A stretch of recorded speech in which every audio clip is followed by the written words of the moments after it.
To begin my duties in the morning, I begin alone at 5:30 a.m. preparing the various breads and danishes for all the outlets of the hotel. This includes the bar, room service, and cafe calo. Once the bread is prepared, I move on to the pastry items for the buffet in cafe calo.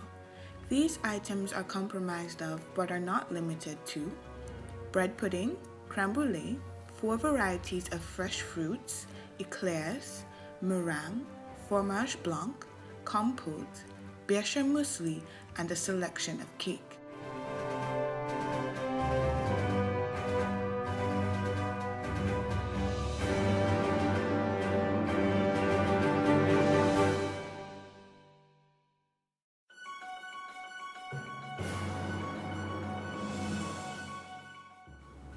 After all items are prepared, I move on to the pre-orders placed the night before by room service.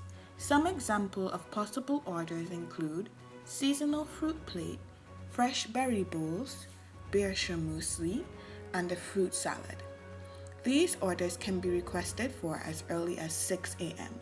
After the pre-orders, I garnish any banquet breakfast items such as salad de fruits or beershire muesli we may have for that morning.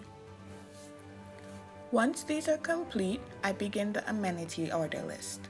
Some of these amenities are only produced for special occasions, such as the Geneva Motor Show for special clients and for Easter, as seen with the Easter egg amenities.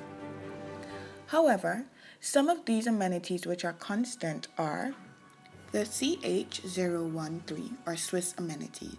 Being the most popular, it is comprised of a red chocolate ball embellished with the Swiss cross and accompanied by the Mandarin fan logo. The plate is decorated with red cacao butter, crushed pistachios, and popcorn. The second most popular would be the golden patek ball. It is made of a financier cake stuffed with Nutella and dipped in melted chocolate and nuts.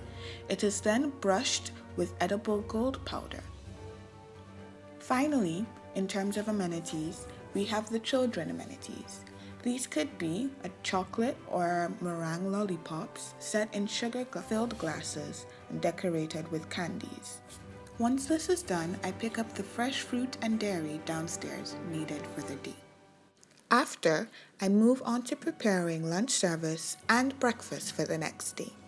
Some items for lunch which I am responsible for include the café gourmand, which is a selection of small desserts served with a hot beverage, cheesecake, moelle chocolat, and the dessert of the day. My responsibilities for the night shift usually begin with checking the number of reservations for the night and if there are any groups with pre-ordered desserts. If so, I prepare special mise en place for these groups. Apart from this, I also ensure there is enough bread and regular desserts needed for the amount of reservations, plus bar and room service. Then I move to any mise en place which may be running low or needed for the next day. For example, baking cakes, completing any prep needed for breakfast, making focaccia bread, or restocking the cooling needed for the cheesecake.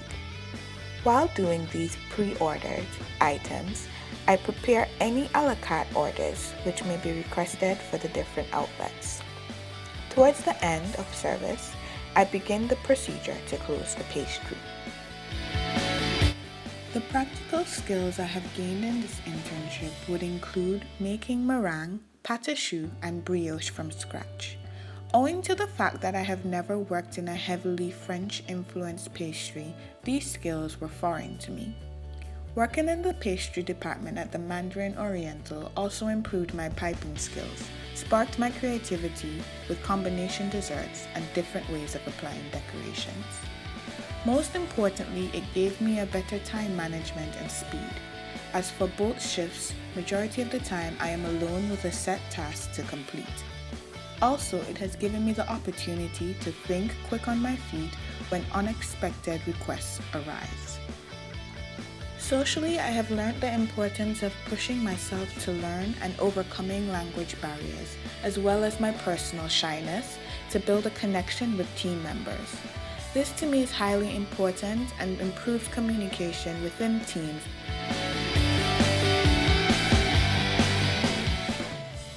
I add value to this establishment with my ability to function independently as a regular team member.